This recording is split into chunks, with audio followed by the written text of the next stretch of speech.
welcome to this episode of A Tune In.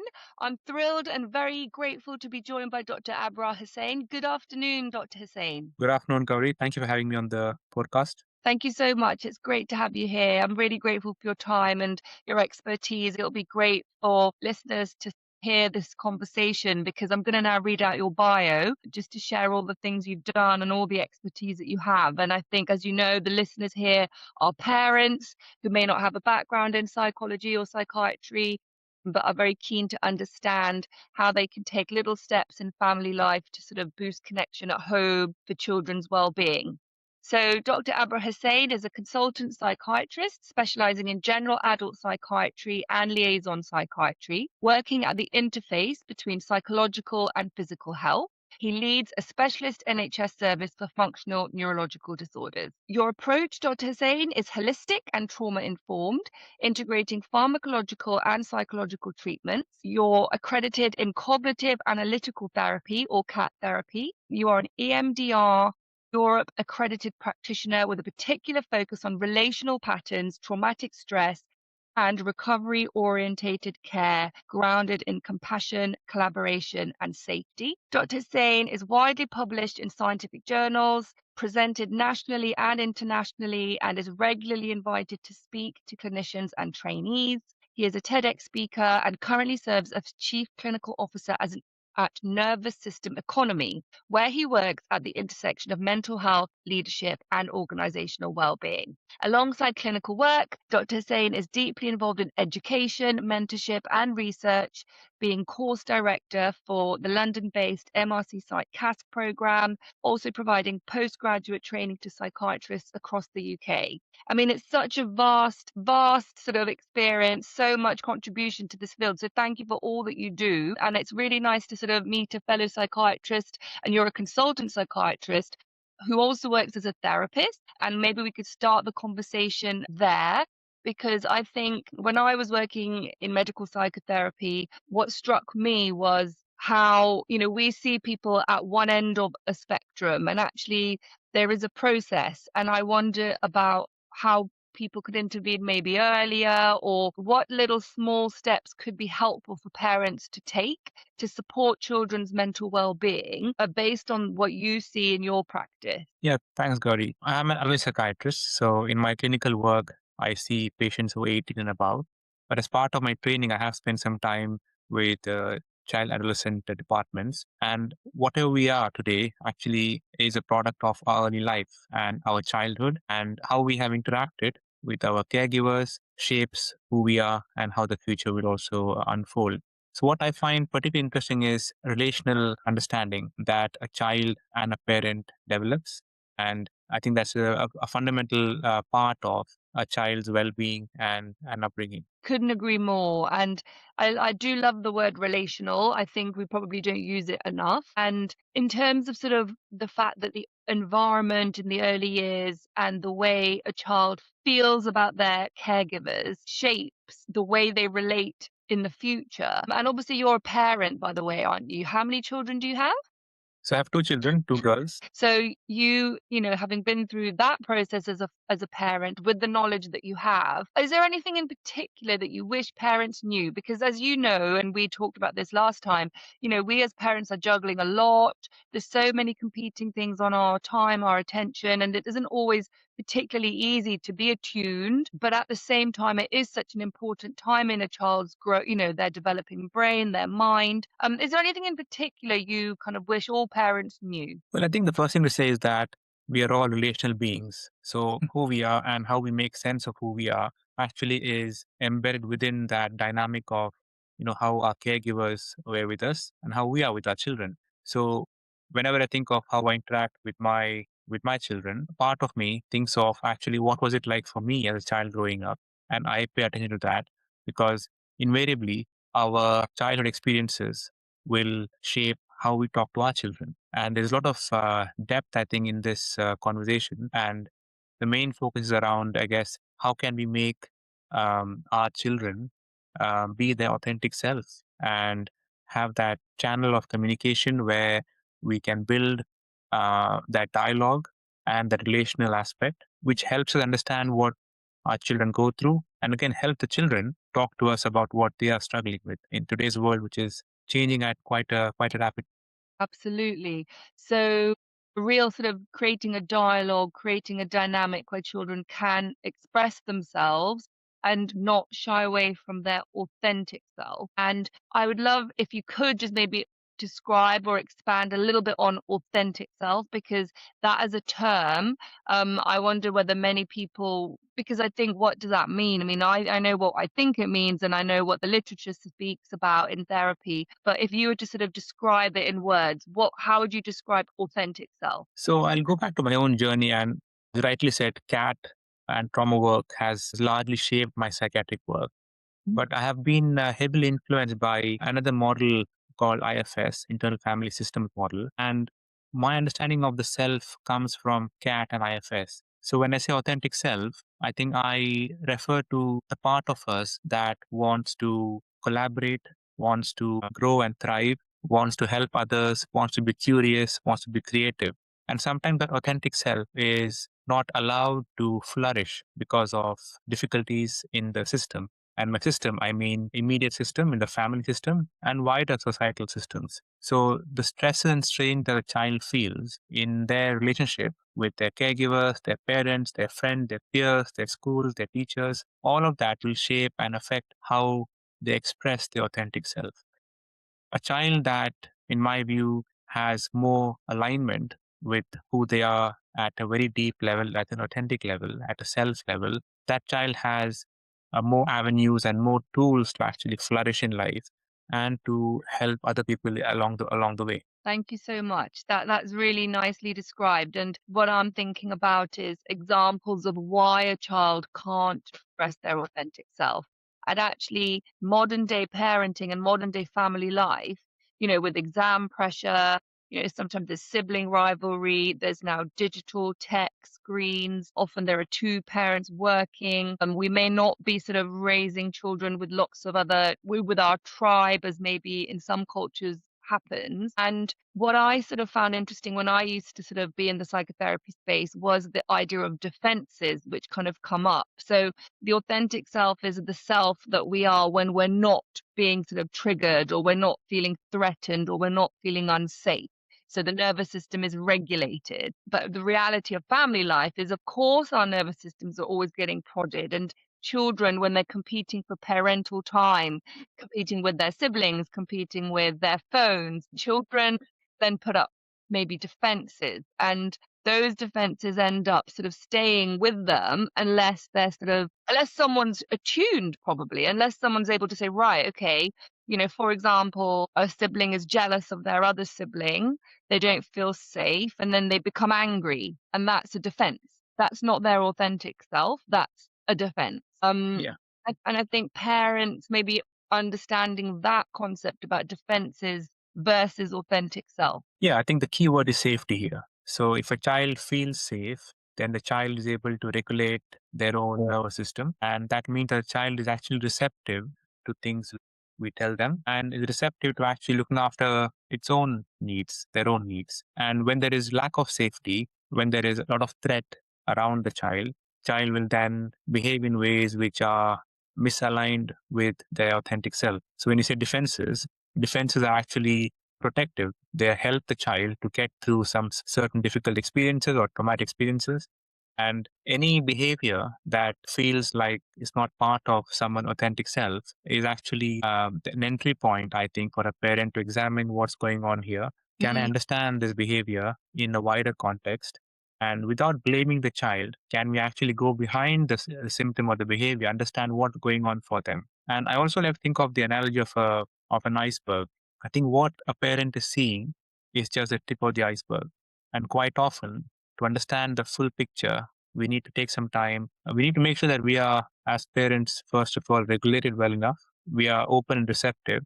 Because often we bring our own biases, our own expectations, assumptions, our own childhood stuff, and that can get in the way. absolutely. I could not agree more. And that's so well sort of articulated, that if a child's behavior isn't as one may expect, or it deviates from their normal behavior, we need to be curious, but then we have to be regulated to be able to be actually accurate and open, and sometimes we're bringing our own stuff. And so when you've mentioned sort of regulated and we're thinking about nervous systems, what are your sort of thoughts around nervous system regulation? And obviously there's a nervous system economy, which you work on. What are your thoughts in terms of what parents could benefit from understanding? Yeah, I think the main thing to understand is that we all have ways of dealing with stress. And when stress hits us, one of the ways that we first try and solve that is by, fight or flight when things don't seem to work out. And if that doesn't work out, then we go into a more collapsed state. So our nervous system works all the time to keep us safe and keep us protected. In the nervous system economy, we are trying to look at what actually is going on at a deeper level that helps us make changes and sustain the changes. So just being willing to change may not be enough in itself. It has to also depend on where our own, we call it anchor in the NSC language. Where is the anchor based? Are we in a place where we can be regulated and open to change and collaborate with the other person, with our children? Or are we in a threatened state and are we feeling driven by our own sympathetic nervous system, which makes it very hard to actually accept feedback, give feedback, and work collaboratively? So when we're talking about connection and family connection and collaboration, really what you're saying is your nervous system needs to be not in a state of fight or flight. And how long, in your experience, does it take? Let's say something triggers a child. Let's say that the child's train is taken in a playgroup and the child's now gone into full-blown fight. How long does it take in your experience? Because I read somewhere that it can take 15 minutes um, before the nervous system can sort of bounce back to regulated. Do you sort of Yeah, there are some variables here. So it depends on the age of the child, it depends on the level of maturity, and it depends on how their own past experience has been. A Yeah. child who has been bullied in the past and who has come to understand that they must fight back when their train is taken away will find it much harder, will get triggered more easily, and will go into a fight or flight mode more easily. Whereas a child who might be more settled, more regulated, might see that act of the train being taken away from them as something from a curious point of view. And they might, instead of going into a fight or flight response, they might want to understand why that happened. And they might approach the whole act from a very calm perspective. And they might understand, they might ask the person who took the train what's happened. They might try and step back and without blaming themselves, without having to jump into a situation, they might have enough space in their mind to think about what happened, mentalize what happened. Yes. Okay, lovely. So I think that's really helpful for parents to think about the baseline state of the nervous system, and that gives it more autonomic resilience to bounce, to sort of not necessarily go into fight or flight. In terms of what a parent can do to maintain autonomic resilience in their child, so things like, so what I sort of talk about nature a lot, so spending time in nature. There's evidence I'm sure I read somewhere recently that if you there's evidence which shows that if you just look at nature, even if it's on a screen, that reduces the time of that dysregulation. And obviously it's so healing being in nature, seeing greens and blues. Are there other sort of things that you find are really helpful for parents to maintain autonomic resilience? I think nature is a good example. So nature is very calming and relaxing, and something about very connecting about being in nature. So certainly that helped. I think finding shared activities where a parent can collaborate with them, with a child, and even play with them. A game that brings out a sense of being part of a team or being able to collaborate, be creative together. That helps. I think having times off screens in a very kind of protective way is also quite helpful. So I make sure that I monitor how much screen time is available for my children. And quite often we'll play a little game after dinner where we would either play Scrabble or some other board game. And that time spent with a child, I think, fosters connection. And often through play, kids will also tell you what's been bothering them the whole day. And you open up the dialogue in a very kind of non judgmental way. Lovely. Yeah, I couldn't agree more. Regular play, and you're really giving that space to the child to be able to bring things forward. And obviously, as children hit the teenage years, they're less wanting to come forward with their sort of anxieties or what's happening. So we almost have to be proactive, like you're saying, to create those spaces.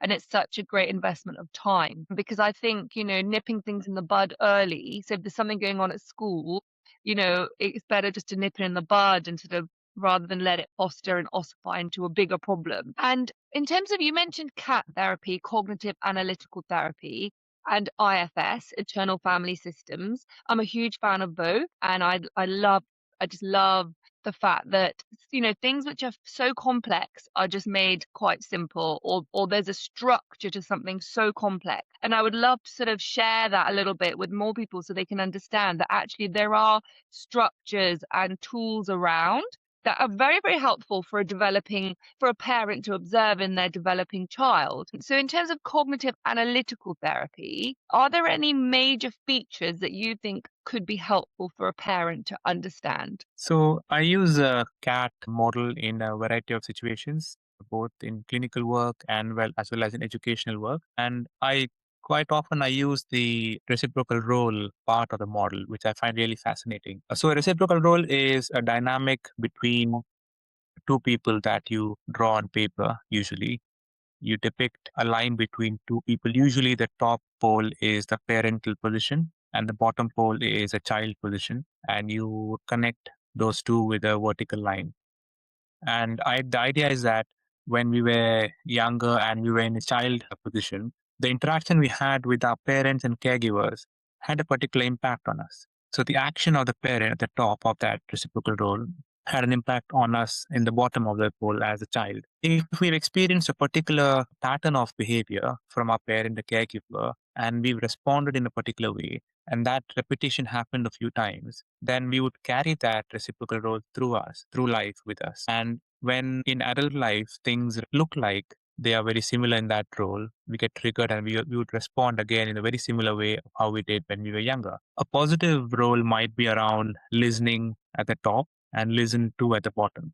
So Mm, if my caregiver was in a listening mode and I felt listened to, mm, then it's easier for me to then find situations where I feel listened to. Whereas if I never had that experience, even if somebody is listening to me, I might not be able to connect with that sense of being listened to.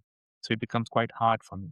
And for me, how that interacts with the IFS again is that with IFS model using the sense of self. So IFS talks about sense of self with 8 C's. And if there are difficulties, then there are parts of us that can get activated and that can take on some extreme roles. And they do that to protect the self. But sometimes the show is driven by these parts, and the defenses you talk about could also be seen as parts that go into extreme form and the self gets pushed to one side. So these models are really helpful in understanding what's going on for us and our children. yes.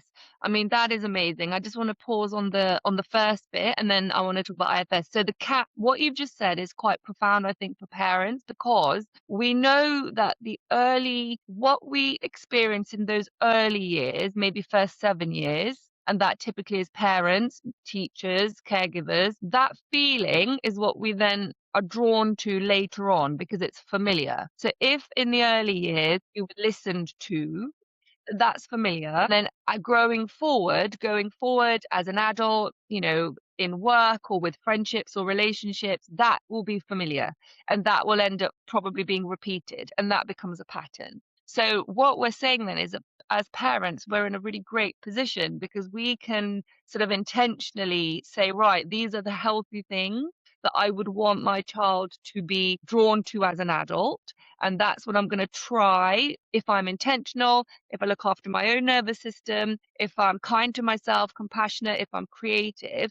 I'm going to really think about, what do I want my child to be drawn to? And I'm going to be mindful about that, because I don't think parents necessarily know this. And I think it's really empowers us as parents to think we have a huge role here. We could actually almost set the train track to go in the right direction for them. But equally, at the same time, if we're not intentional, if we don't know, if we're sort of reactive parents, tired, reacting, we're not looking after our own nervous system. And let's say, for example, I mean, I snap at my children quite a lot, because I have three and we're trying to get out the door. So I probably need to think, if I'm snapping a lot, then that's normal for them. And maybe that's what they'll be drawn to, a snappy person. Is that Yeah, what we're kind of talking about? yeah, there are two main questions here. So the first question is, as a parent, I think, what is the impact of my behavior on my child? So I take a minute to just take a breath, step back, and think about, okay, what should I say and how should I say it? And how would that land the other side? So I'm demonstrating awareness as a parent into my behavior and the impact of my behavior on my child. And if I understand that, if I can step back and do that in a very mindful way, then we're already in a better place, because then I can then have a wider choice of behaviors or responses. And then I might be able to actually demonstrate more flexibility in how I respond to my child. The other question is around asking myself, what's triggering me here? Why is it upsetting for me to see this particular behavior in my child?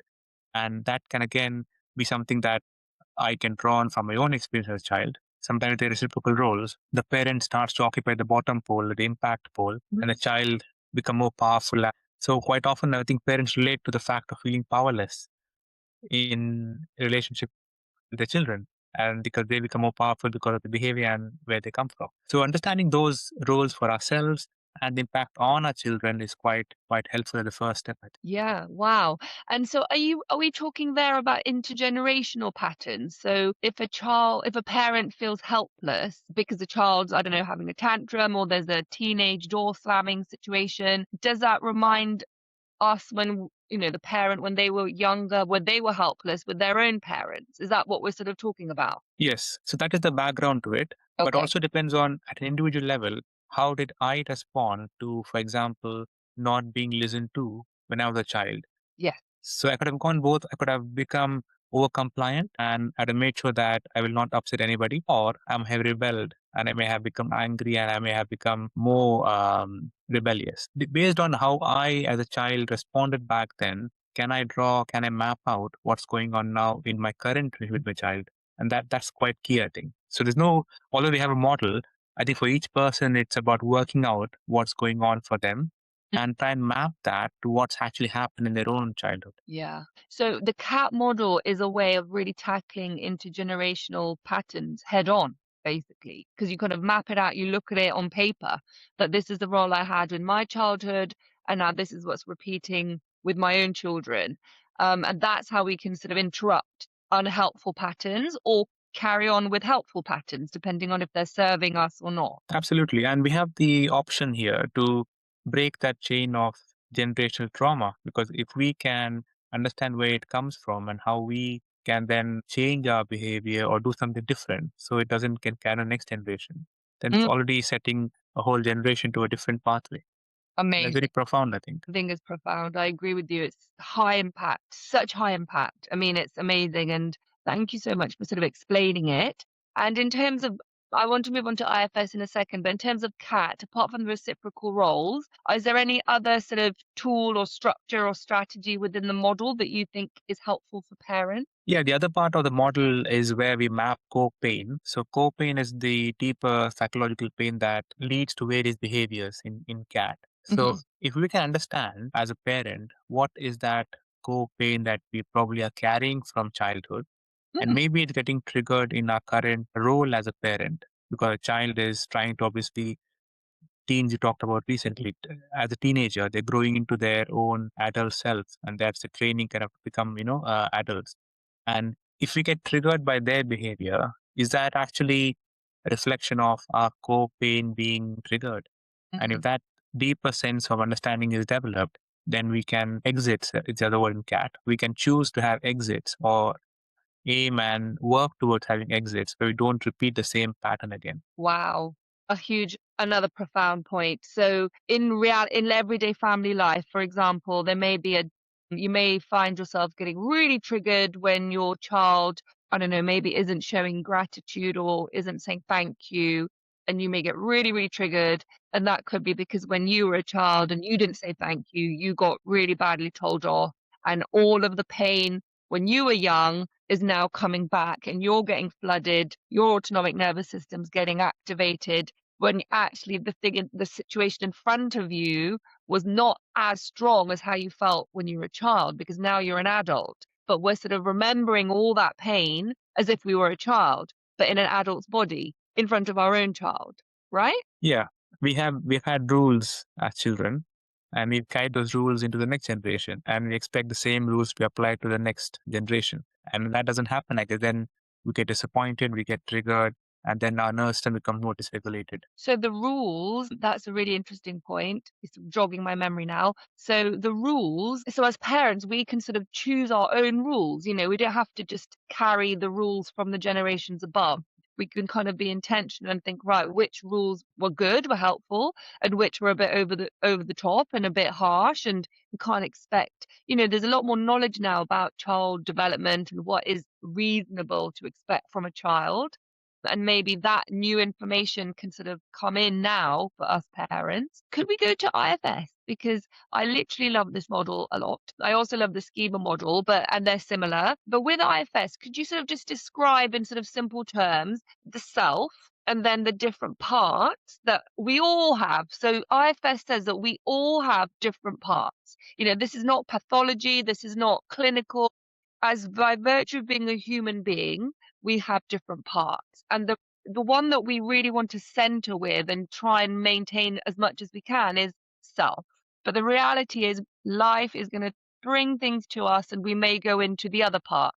So I'd love you to describe those other parts if possible. Yeah, so IFS talks about there being a self.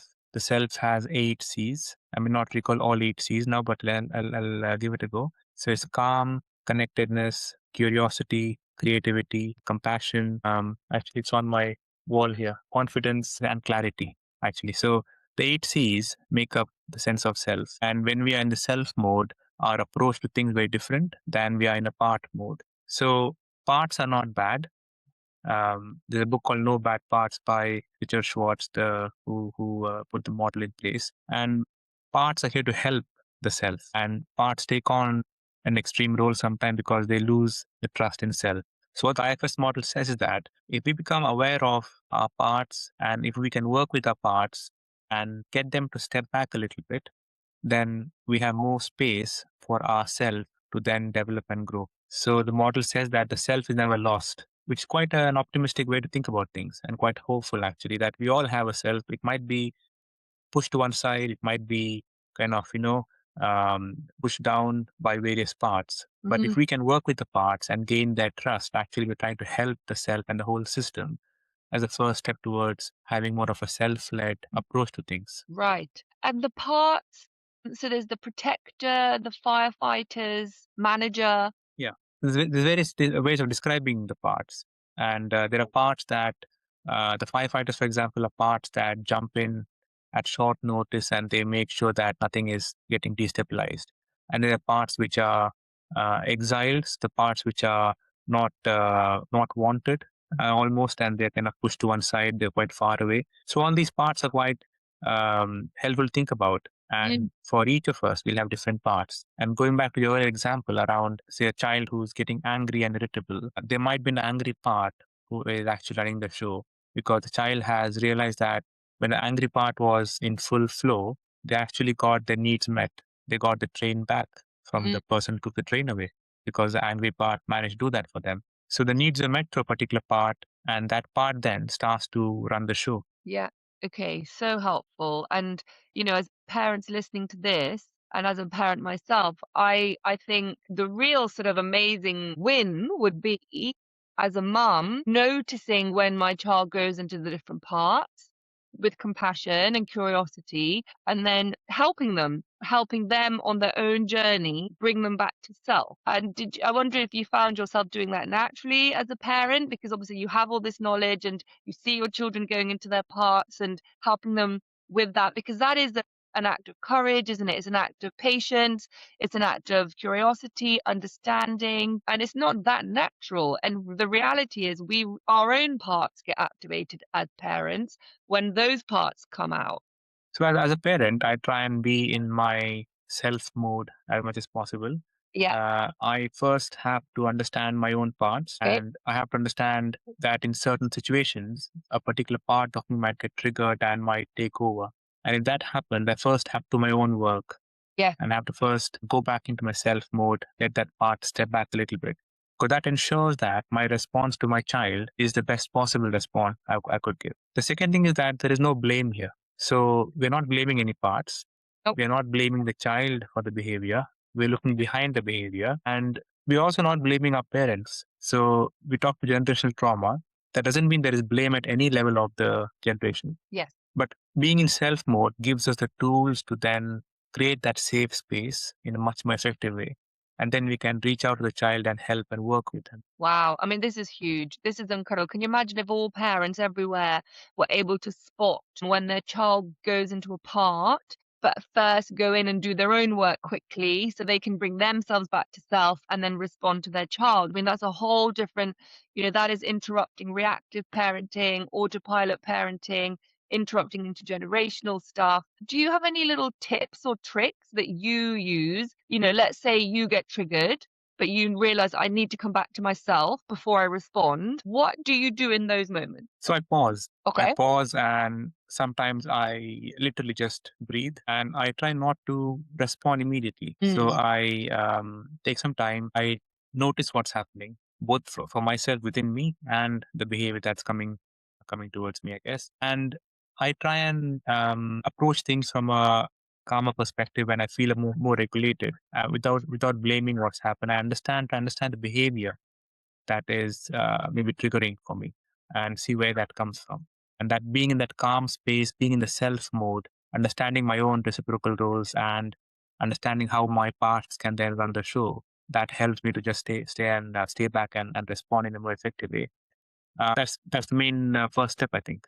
Okay. So the knowledge is there. So okay, these are the different parts. And then you pause and think, right, maybe this part's been activated. You try and stay in self, you breathe, you notice your child and think, I wonder what part is activated here. And with that space and time, you can then respond in a way that's a bit more accurate to what's actually happening rather than just reacting, basically. Absolutely. I also tell myself, what can I learn here? What can I learn from this behavior about myself? So, particular child behavior that might triggering for a parent is an opportunity to learn about that. Because in other relationships, we have an out clause, whereas with the children, they are in our life. We can't say I can't be your parent anymore. Yeah.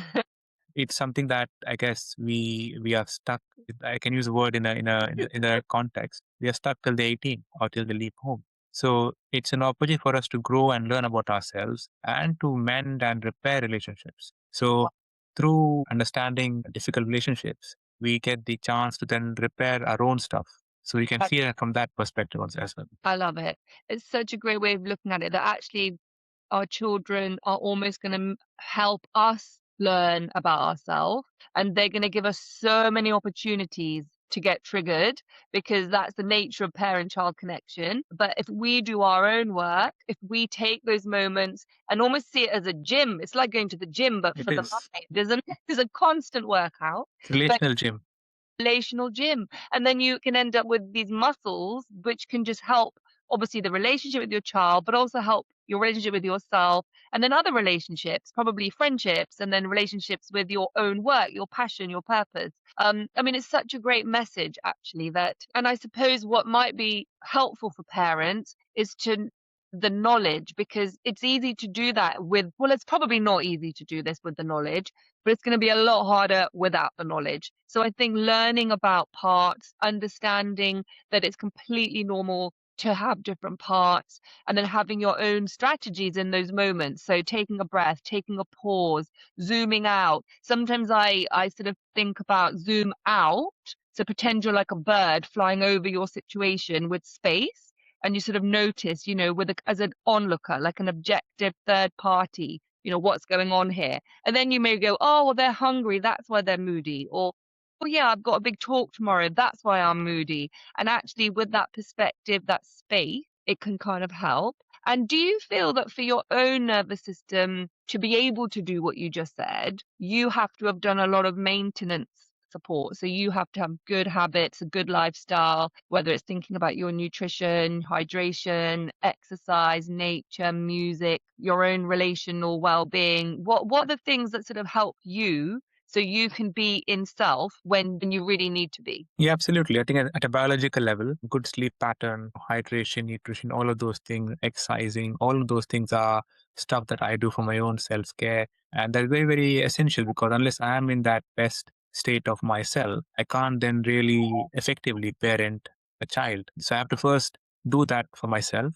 get myself in the best biological state. and then work on my own stuff, because every one of us, we have childhood experiences that have been difficult, that have been I think we're all traumatized. We're all carrying lots of different levels of trauma and possibly invalidation and not being listened to, without any blame on anyone really. And if we can work on that stuff, get ourselves in a psychologically better state of mind, then we have the best option to then work with our children. Couldn't agree more. And I think that's a really important point that, you know, everyone is carrying wounds and stress to some degree or trauma. And it doesn't mean there's any blame from our parents, because there's no parent can be perfect. You know, no parent can meet the needs of all their children all the time, because that's just not the way human beings are. And our own parents have been carrying their own generational wounds. So actually everyone's just muddling with the resources and time and knowledge that they have.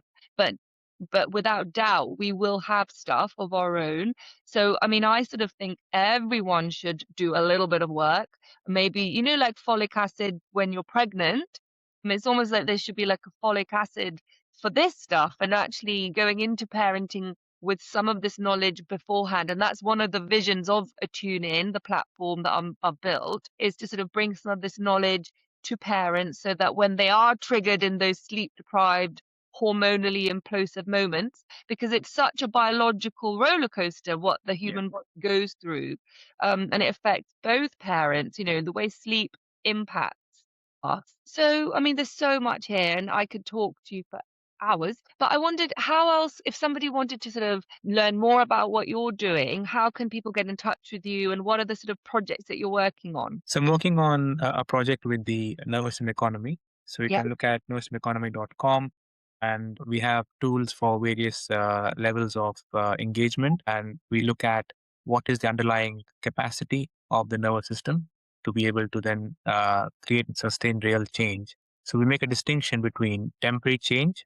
which could be just an expression of relief, and sustainable change, where the nervous system actually is in a much better state at a biological level to be able to make that change. So that work is happening. I run my private practice in Reading and I'm based in Berkshire. So I do run education workshops. You can just look my name up. I think any initiative that helps to educate people, and like a folic acid, it has to start from the time that you plan to have a child. That's when you start to look at your own self, at least, if not earlier. I think those are helpful things. Amazing. Well, thank you so much. And I'll have links to your website and to the nervous system economy near the podcast where it's going to sit. But just to say thank you so much. I mean, you've shared so much wisdom, so many nuggets, so many, you know, these are evidence-based tools. You know, cat therapy is an evidence-based talking therapy that's offered by the NHS. It's offered by private practitioners like yourself. And so this is out there. I think this conversation hopefully is going to help people realize that there's so many rich things that can help them out there, and it can complement their parenting journey. So thank you so much for your time and for your expertise. It's been so great to talk. Thanks for having me. Thank you. Thank you.